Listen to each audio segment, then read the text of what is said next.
माता स्वरूपम देवी स्वरूपम देवी स्वरूपम प्रकृति स्वरूपम प्रकृति स्वरूपम प्रणम्यम प्रणम्यम प्रणम्यम प्रणम्यम। बोल माता आदि शक्ति जगजननी जगदम्बा की जय। आदि शक्ति जगजननी जगदम्बा एवं अनेकों दिव्य शक्तियों के आशीर्वाद कृपा स्वरूप तप त्याग पुरुषार्थ और परोपकार की पावन पवित्र धरती सिद्धाश्रम धाम पर आए हुए अपने समस्त चेतनांशों, शिष्यों, माँ के भक्तों, श्रद्धालुओं, समस्त कार्यकर्ताओं एवं धर्म प्रेमी विश्व जनमानस को अपने हृदय में धारण करता हुआ माता आदि शक्ति जगतजननी जगदम्बा का पूर्ण आशीर्वाद प्राप्त करता हुआ अपना पूर्ण आशीर्वाद आप समस्त लोगों को समर्पित करता हूं। बोलो गुरुदेव भगवान की जय। नवरात्रि के अति महत्वपूर्ण पावन पवित्र दिन माता आदि शक्ति जगतजननी जगदम्बा की आराधना, भक्ति, समर्पण, निष्ठा, विश्वास के पावन पवित्र शारदीय नवरात्र के दिवस जो पूरे विश्व में केवल हिंदू धर्म सनातन धर्मावलंबी ही नहीं बनाते, अनेकों धर्म के लोग भी श्रद्धा विश्वास से माता आदि शक्ति जगतजननी जगदम्बा के चरणों पर शीश झुकाते।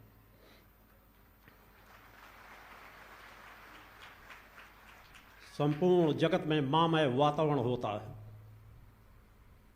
काश ऐसा ही वातावरण नित्य प्रति बन जाए।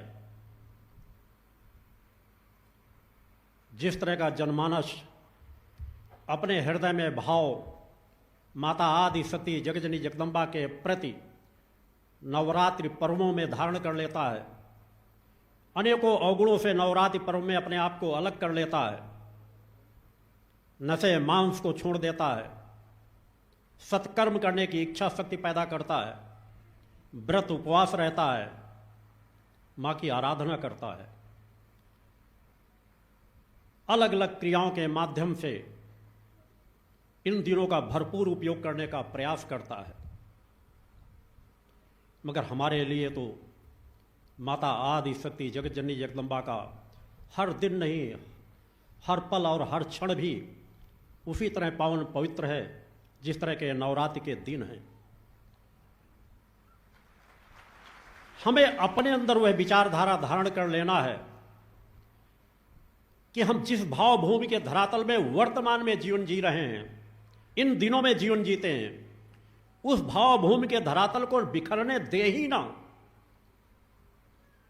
सत्य पथ के पे चलने के लिए ऐसा उचित हो ही नहीं सकता कि आज का दिन हमारा अच्छा है, आज इतने हम अवगुणों से मुक्त हैं और कल हम उसको भुला बैठे और फिर अपने उसी रूटीन में, भौतिकतावाद के रूटीन में ढल जाएं। हम भाव भूमि के उसी धरातल पर रहते हुए अपने जीवन के कर्म कर्तव्यों का पालन करें। हमारे अंदर जो इच्छा शक्ति होनी चाहिए आत्म कल्याण की, आत्म उत्थान की, वह इच्छा शक्ति हमारी मूल इच्छा होनी चाहिए। हर मनुष्य की, इस धरती पर जो भी मनुष्य हैं, सभी के अंदर सिर्फ एक इच्छा शक्ति होनी चाहिए कि हमारी आत्मा का आत्म उत्थान हो। हम समझ सकें जिसे हर धर्म ग्रंथों में ऋषियों मुनियों ने व्यापक रूप से कहा है कि इस आत्मा अजर अमर अविनाशी है और इसी आत्मा में निखिल ब्रह्मांड समाहित है। कल्पना कीजिए, निखिल ब्रह्मांड की बात की है, अनंत लोकों की बात की है, एक लोक की बात नहीं। इस एक लोक में ही कितना बड़ा वैभव भरा पड़ा है। छोटे छोटे वैभवों में मनुष्य अपनी तृप्ति तलाशता है, इस लोक की पराकाष्ठा को भी कभी हासिल करने की इच्छा शक्ति नहीं पैदा करता।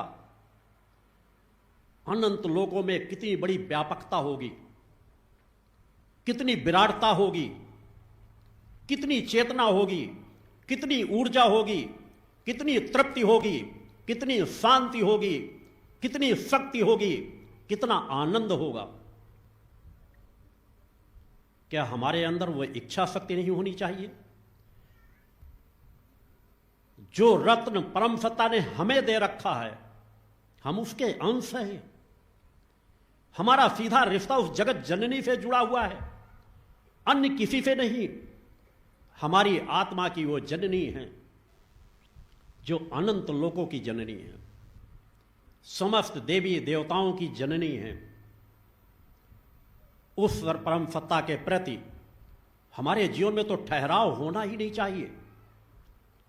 यही ठहराव, यही रुकावटें मनुष्य को धीरे धीरे करके पतन के मार्ग पर लेती चली गई कि बस एक दिन को हमने महत्व दे दिया, बाकी 364 दिन हमने अपने आप अपने तरीके से जीवन जीने की इच्छा शक्ति अपने अंदर बनाई और वैसा जीवन जिया। हर पल को महत्व दो, नित्य प्रति सजगता का जीवन जो, उस परम सत्ता का ध्यान रखते हुए, उस परम सत्ता की भक्ति करते हुए, उस परम सत्ता में समर्पण का भाव लेते हुए हम जीवन के सभी कार्यों को कर सकते हैं, बल्कि हमारे अंदर कार्य करने की क्षमता कई गुना ज्यादा बढ़ेगी, हमारी सामर्थ्य बढ़ेगी। वो सामर्थ्य केवल परम सत्ता माता आदि शक्ति जगत जननी जगदम्बा की कृपा से प्राप्त हो सकती है। हमारी स्वयं की आत्मा जो पूर्ण है, परिपूर्ण है, निखिल ब्रह्मांड उसमें समाहित है, वह आत्मा स्वयं उस परम सत्ता का अंश है। फिर भी दूरियां, फिर भी उसको हमने अपने ही कर्मों से बंधनों में डाल रखा है, कर्म बंधनों में जकड़ रखा है। परम सत्ता ने तो हमें पूरा अधिकार दिया था कि अगर हम चाहें तो अपने आप को सदैव पवित्रता निर्मलता के साथ अपनी आत्मा को, आत्मज्ञान को प्राप्त करके जीवन के कर्म को भी पूर्ण कर सकते हैं और उस परम सत्ता से सदैव रिश्ता बना करके रख सकते हैं। जन्म दर जन्म अपनी आत्मोन्नति करते हुए आगे बढ़ सकते हैं। इसी पथ का चयन तो हमारे ऋषियों मुनियों ने किया, जिन्होंने तप त्याग, पुरुषार्थ और परोपकार की पराकाष्ठा का जीवन जी करके उन दिव्यताओं को हासिल किया जिसके सामने दुनिया नतमस्तक होती थी। अनेकों ऋषियों मुनियों ने अपने कर्म के बल पर एक लोक नहीं, अनेकों लोकों की शक्तियों को हासिल किया। देवताएं जहां ऋषियों मुनियों के सामने नतमस्तक होने के लिए बाध्य हुए, मुंह मांगे उनको आशीर्वाद प्रदान किया, फिर भी हमारे उच्च कोटि के ऋषियों मुनियों ने उन आशीर्वादों में अपने आप को न बांध करके आत्मज्ञान के पथ पर ही सतत आगे बढ़ते रहे, तपस्या के पथ पर ही सतत आगे बढ़ते रहे। और एक नहीं, अनेकों ऋषियों मुनियों ने आत्मज्ञान को प्राप्त किया, अनंत लोगों से अपने संबंधों को जोड़ा। ये हमारा इतिहास साक्षी है। आवश्यकता है हम स्वयं एक बार विचार करें। कुछ पल हमारे जीवन में आते हैं जहां हमें मौका मिलता है सोचने का, समझने का कि हम क्या कर रहे हैं और हमें क्या करना चाहिए। हम जीवन की किस दिशा धारा में अपने जीवन को बढ़ाते चले जा रहे हैं। समस्या सभी के जीवन में आती है। केवल समस्याओं के समाधान के लिए देवी देवताओं के चरणों में जाना, गुरुजनों के चरणों में जाना, आराधना करना, ये सच्ची भक्ति कहलाती ही नहीं है। ठीक है, जीवन की जो समस्याएं हैं गुरुचरणों में, परम सत्ता के चरणों में रखना चाहिए, प्रार्थना करने में कोई आपत्ति नहीं, मगर कर्म भक्तों को क्या करना चाहिए? उस परम सत्ता की भक्ति हासिल करो, गुरु सत्ता की भक्ति हासिल करो, उससे रिश्ता जोड़ लो। जिस दिन उससे रिश्ता जोड़ लोगे, वो स्रोत अगर खुल जाएगा तो तुम्हें मांगने की जरूरत नहीं पड़ेगी। तुम्हारे जीवन की जो उचित समस्याएं होंगी वो सहज भाव से पूर्ण होती चली जाएंगी। अपने स्तर को इतना ऊंचा उठाओ जहां कामनाओं का नाश हो जाए, इच्छाओं का नाश हो जाए, कर्तव्य भूमि के धरातल पर खड़े हो, सत्कर्मों की इच्छा जागृत हो, पुरुषार्थ और परोपकार करने की इच्छा जागृत हो, तप त्याग की इच्छा जागृत हो, वैराग्य की इच्छा जागृत हो। वो इच्छा अपने अंदर पैदा करो। सभी कर सकते हैं। अगर तुम केवल अपनी कामनाओं में अपने समय को नष्ट करते रहे तो जन्म दर जन्म तुम्हारा पतन सुनिश्चित है। क्योंकि अपनी थोड़ी बहुत जो भक्ति करते हो उन्हें केवल कामनाओं में लुटा देते हो, छोटी छोटी इच्छाओं की पूर्ति में लुटा देते हो। अगर उस ज्ञान के, उस सत्य को, उस रहस्य को समझ जाओ कि हमारे पास एक ऐसा मार्ग है जहां हम निष्ठा, विश्वास, समर्पण के साथ, वो परम सत्ता हमारी जननी है, हमारी आत्मा की जननी है, हमसे केवल हमें उससे रिश्ता जोड़ना है। हमें सौभाग्य से चेतनावान गुरु की प्राप्ति हुई है, उससे सच्चा रिश्ता जोड़ लेना है। फिर हमें कुछ मांगने की जरूरत नहीं। हमारे जीवन की समस्याएं आएंगी और उन समस्याओं का समाधान होता चला जाएगा। इस शिविर का नाम ही आत्मोत्थान शिविर रखा गया है, क्योंकि धीरे धीरे मैं समाज को उसी दिशा में ले जाना चाह रहा हूं जहां तुम्हें एक बार तरफ समाज के प्रति तुम्हें कर्तव्यों का, तुम्हारे कर्तव्यों के दायित्वों का निर्देशन भी देता हूं, मार्गदर्शन भी देता हूं, ऊर्जा भी प्रदान करता हूं। वहीं दूसरी तरफ तुम्हें हर पल उस दिशा की ओर खींच रहा हूं जिस दिशा में चल करके तुम्हारा कल्याण होना है। तुम्हारा सबसे पहला लक्ष्य आत्म कल्याण है। इसलिए मेरे द्वारा जब भी संबोधन किया जाता है, आत्म कल्याण और जन कल्याण की भावना,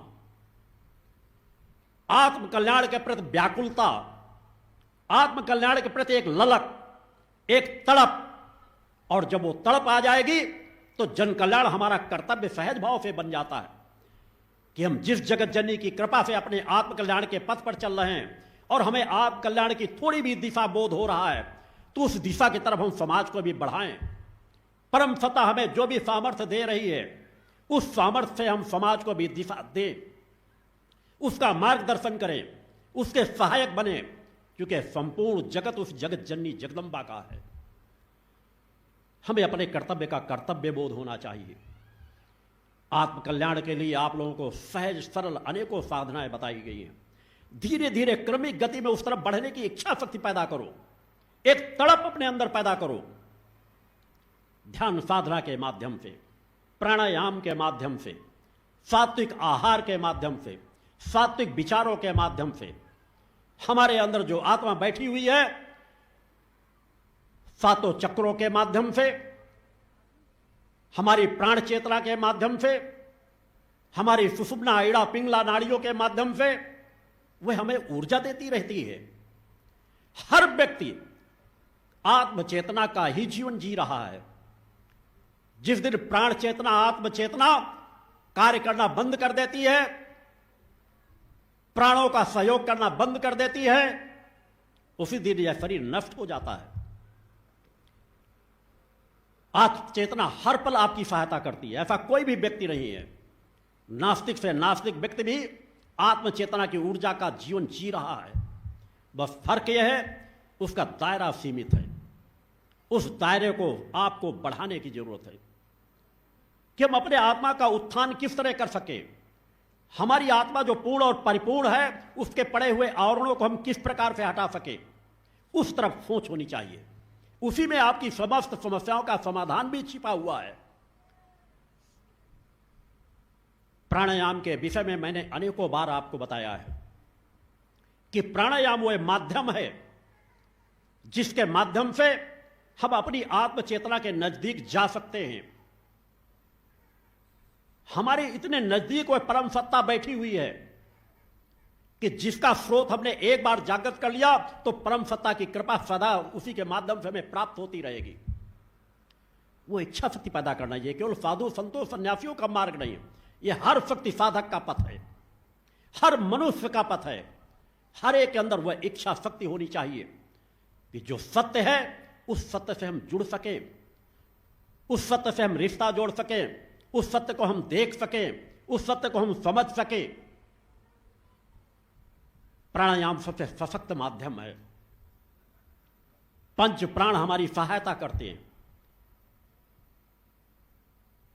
5 उनके उप प्राण हमारी सहायता करते हैं, मगर उनको हम समझ नहीं पाते। उनकी और गहराई में यदि हम उतरना प्रारंभ कर दें, प्राणापान व्यान समान उदान, ये जो पंच प्राण हैं और 5 उनके उप प्राण हैं, देवदत्त, नाग, कृकल, कूर्म, धनंजय, जो हमारी हर पल सहायता करते हैं।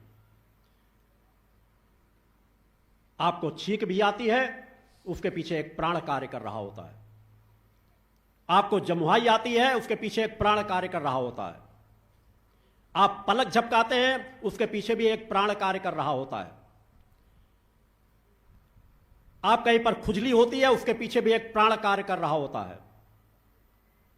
जमुहाई ले रहे हो, छींक रहे हो, खुजली कहीं हो रही हो, पलक झपका रहे हो, जरा सोचो, अगर ये क्रियाएं रुक जाएं तो जीवन स्थिर होकर के रह जाएगा। और अगर इन्हीं हम प्राणों को सक्रिय करना प्रारंभ कर दें, इन प्राणों की निष्क्रियता ही तुम्हारी बीमारियों का मूल कारण है। एक भी बीमारी नहीं हो सकती अगर ये 5 प्राण तुम्हारे सहायक हो जाएं, इनको तुम चैतन्य बना करके रखो, तो मेरा मानना है कि 99% बीमारियों से तुम सहज भाव से बच सकते हो। तुम्हारी रक्षात्मक प्रणाली प्रबल हो जाएगी। परम सत्ता ने क्या कुछ नहीं दे करके रखा, और ऋषियों ने इन्हीं का शोधन किया है कि किस नाड़ी को हम किस तरह चैतन्य करें, किस प्राण को हम किस तरह प्रभाव बनाएं। हमारे आज्ञा चक्र से लेकर के कंठ से आज्ञा चक्र तक, सहस्रार तक हमारे कौन सा प्राण कार्य कर रहा है। हमारे कंठ से लेकर के हमारे हृदय पक्ष तक कौन सा प्राण कार्य कर रहा है। हृदय पक्ष से नाभि तक कौन सा प्राण कार्य कर रहा है। नाभि से मूलाधार तक कौन सा प्राण कार्य कर रहा है। जब इनको समझ जाते हैं और उनको हम गहराई से उन अपने जीवन में ढालने लग जाते हैं, तो इन प्राणों में हमारी पकड़ आने लग जाती है। और जिस पक्ष की कोई बीमारी पनप रही होती है, उस प्राण को हम सक्रिय करना प्रारंभ कर देते हैं और उस पर हमारी बचत होनी प्रारंभ हो जाती है, हमारी रक्षात्मक प्रणाली प्रबल हो जाती है। छोटी छोटी क्रियाएं, इसलिए मेरे द्वारा अनेकों बार आप लोगों को प्रेरित किया गया है कि ज्यादा नहीं तो कुछ वक्त प्राणायाम के लिए निकालो, सहज प्राणायाम ही करना प्रारंभ करो। गहरी श्वास भरना और श्वास को निकाल देना, कार्य करते चलते फिरते अधिक अधिक प्राणायाम करो। आपके पास बैठ के साधना में बैठ के करने का समय मिलता है प्राणायाम का, तो उसकी तो एक कल्पना ही नहीं की जा सकती। अलग ही तृप्ति, अलग ही आनंद की प्राप्त होती है। अन्नमय कोश से हम प्राणमय कोश की ओर बढ़े। हमारे अंदर शरीर के अनेकों कोश हैं। अन्नमय कोश से जब हम प्राण कोश की ओर बढ़ते हैं, तभी हमारा मनोमय कोश जागृत होता है। तभी हमें थोड़ी थोड़ी सूक्ष्म की पकड़ हासिल होती है, और मनोमय कोश से हम धीरे धीरे विज्ञानमय कोश की ओर प्रवेश करते हैं। हमारे शरीर का, प्रकृति का विज्ञान हमें समझ में आने लग जाता है। विज्ञानमय कोश हमें संकल्प में दृढ़ करने लग जाता है। हमारे निर्णय लेने की क्षमता बढ़ने लग जाती है, हमारी बौद्धिक क्षमता बढ़ने लगती है। सूक्ष्म जगत से हमारा एकाकार होना प्रारंभ हो जाता है, अनुभूतियां प्रारंभ हो जाती हैं। मनुष्य के अंदर वाक शक्ति जागृत होने लग जाती है, और विज्ञानमय कोश से आगे बढ़ते हुए आनंदमय कोश की ओर जब हम बढ़ते हैं, तो हमें उस आत्मा की चेतना से एकाकार होने का रास्ता प्राप्त होने लगता है। आत्म तत्व का ज्ञान, जिसे उच्च से उच्च कोटि के ऋषि तड़पते हैं कि उस आत्म तत्व का ज्ञान पूर्णता से प्राप्त हो जाए। सबसे दुर्लभ, सबसे बड़ा आशीर्वाद आत्मज्ञान की प्राप्ति करना है। इस त्रिभुवन में और उससे बढ़कर के कुछ है ही नहीं। एक तरफ किसी को जो जानता है उस ऋषि से कह दिया जाए तुम्हें आत्मज्ञान चाहिए या निखिल ब्रह्मांड की संपत्ति चाहिए, देव का पद चाहिए, इंद्र का पद चाहिए या आत्मज्ञान चाहिए, वह ऋषि कहेगा मुझे आत्मज्ञान चाहिए। आपके गुरु ने उसी पथ का चयन किया है, उसी रास्ते पर चला है। इसी भौतिक समाज में रह करके बचपन से यात्रा तय करके कठोर से कठोरतम साधनाओं को तय करके उसी पथ का चयन किया है। साधना तप के मार्ग में ही चल करके स्वयं अपने जीवन को भी तपाया है। क्योंकि मैं तभी समाज का मार्गदर्शन कर सकता था, तभी समाज को कह सकता था कि जब मैं कर सकता हूं तो तुम भी कर सकते हो। मैंने कभी दिव्य शक्तियों का उपयोग अपने जीवन के लिए नहीं किया। हर साधना को एक सामान्य मनुष्य के स्तर पर खड़े होकर के, सामान्य साधक के स्तर पर खड़े होकर के उन सभी दुख तकलीफों को भोगता हुआ एक के बाद एक अखंड साधनाओं की ओर गति दी है। निष्ठा, विश्वास, समर्पण की पराकाष्ठा होनी चाहिए। अपने गुरु के प्रति, अपने इष्ट के प्रति निष्ठा, विश्वास, समर्पण की एक ऐसी पराकाष्ठा होनी चाहिए जहां अंश मात्र भी संदेह की गुंजाइश ना हो। जो भक्त, जो शिष्य चेतनावान गुरु और उस परम सत्ता पर, इष्ट पर अंश मात्र भी संशय करता है, वो कभी उस इष्ट की पूर्ण कृपा को प्राप्त नहीं कर पाता। ग्रंथ के ज्ञान पर तो हम विचार कर सकते हैं कि यह ग्रंथ किसके द्वारा लिखा गया है। ग्रंथ के लिखने में तो त्रुटियां हो सकती हैं, ग्रंथ में तो काल विशेष भी प्रभाव डाल सकता है, लिखने वाले की मन स्थिति का प्रभाव पड़ता है। मगर चेतनावान गुरु का कोई भी निर्देशन किसी लिप्तताओं से नहीं जुड़ा रहता, सत्य से जुड़ा होता है। इष्ट की कृपा, इष्ट का आशीर्वाद, इष्ट का मार्गदर्शन जिसे प्राप्त हो जाए उसे अंश मात्र भी संदेह कहीं पर भी नहीं होना चाहिए। संदेह करने वाला महापापी कहलाता है, कभी जीवन में तृप्ति, शांति और संतोष की प्राप्ति नहीं कर सकता। अपने धर्मनिष्ठ माता पिता का भी आदेश का पालन करना चाहिए। धर्मनिष्ठ माता पिता, गुरुजन ग्रंथों के ज्ञान और इष्ट की कृपा, इन पर कहीं पर भी संदेह करके यात्रा नहीं तय करना चाहिए। हमें चल करके देखना चाहिए। हम जब उस तरफ चलेंगे, बढ़ेंगे, तभी हमें सत्य का ज्ञान हो सकेगा। ध्रुव, प्रहलाद जैसे छोटे छोटे बच्चों ने भी निष्ठा, विश्वास, समर्पण की पराकाष्ठा को लेकर के ध्यान, साधना, प्राणायाम, तप के मार्ग में चल करके क्या कुछ नहीं हासिल किया। देवताओं को बाध्य कर दिया उपस्थित होने के लिए। आज क्या कमी पड़ गई, कहां हम खो गए, कहां हम अपनी संतानों को खोने के लिए उस रास्ते पर बढ़ाते चले जा रहे हैं। कब वो सजगता का जीवन जी सकेंगे, कब हम उनके अंदर वो तड़प पैदा कर सकेंगे कि भौतिकतावाद के कर्म से जुड़ करके रहो, उससे मना नहीं किया जा रहा। अपनी जिम्मेदारियों, कर्तव्यों का पालन करो, मगर जो सबसे बड़ी ललक, सबसे ज्यादा समय जिसमें देना चाहिए वो सच्चाई, ईमानदारी के पथ पर, आत्मकल्याण के पथ पर, साधना के पथ पर, भक्त के पथ पर, अच्छे संस्कारों के पथ पर, परोपकार के पथ पर, सद्विचारों के पथ पर, सात्विक पवित्र आहार के पथ पर, सात्विक मर्यादित आचरण के पथ पर, मर्यादित वस्त्रों को धारण करके नित्य प्रति मन को एकाग्र करने का प्रयास करना चाहिए। छोटी छोटी क्रियाएं समाज को दिशा देती चली जाती हैं, मगर हम सजग कहां हैं, समाज कहां खो चुका है। आज एक मोबाइल में पूरा समाज समा गया है। अधिकांश लोगों को देखो, हम अपने भारत को युवा भारत कहते हैं। शांत से विचार करके स्वयं आंकलन करना कि एक मोबाइल ने पूरे समाज के रिश्ते नातों को तहस नहस करके रख दिया है। कर्म पथ पर लोग बढ़ नहीं रहे, निष्क्रिय अकर्मण्य होते चले जा रहे हैं। 7-7 8-8 घंटे बच्चे मुझसे मिलने आते, जब मैं उनसे पूछता हूं बेटा कितने समय मोबाइल देखते हो, कोई कह रहा 3 घंटे, कोई कह रहा 4 घंटे, कोई कह रहा 7-7 8-8 घंटे। कल्पना करो, नित्य प्रति हमें 24 घंटे मिलते हैं, उनमें बहुत कुछ समय सोने आदि चीज में निकल जाता है। और जो जागृत अवस्था का 12 घंटे का समय हमारे पास है, उस पर भी अगर 6-6 7-7 घंटे मोबाइल में समय निकाल देंगे तो हमारे पास शेष क्या बचेगा? क्या हम जीवन में कर पाएंगे? ये छोटी छोटी कमियों से समाज को बचाना होगा। बच्चों को सजग करना पड़ेगा।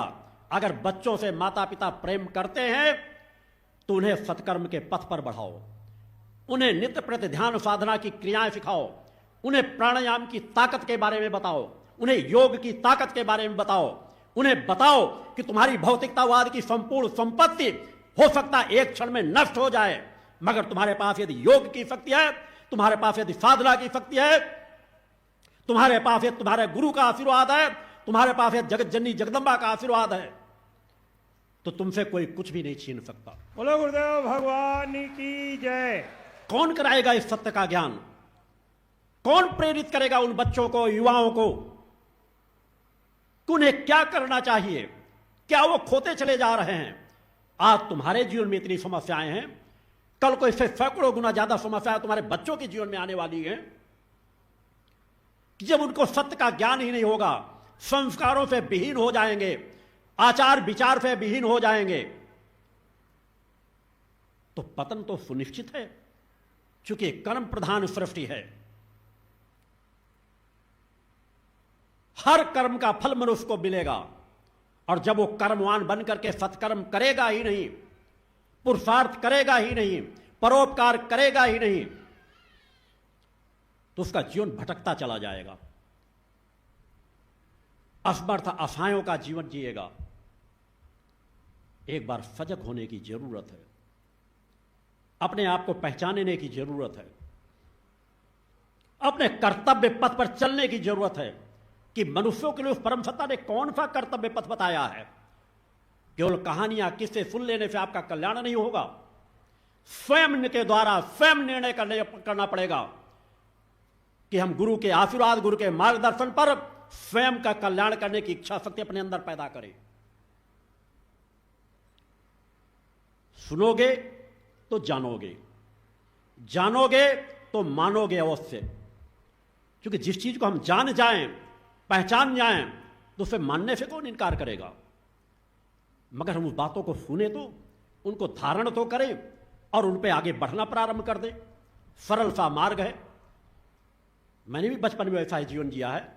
मेरे भी इष्ट मित्र थे, मैं भी शिक्षा उसी तरह हासिल करता था, मगर मैंने साधना को नंबर 1 पर रखा। जो भी समय बचता था उसे ध्यान साधना पे लगाता था। बच्चों के जो खेलकूद का भी समय होता था उससे भी समय निकाल करके कहीं न कहीं सात्विकता पवित्रता के क्रमों में अपने आप को बढ़ाता था।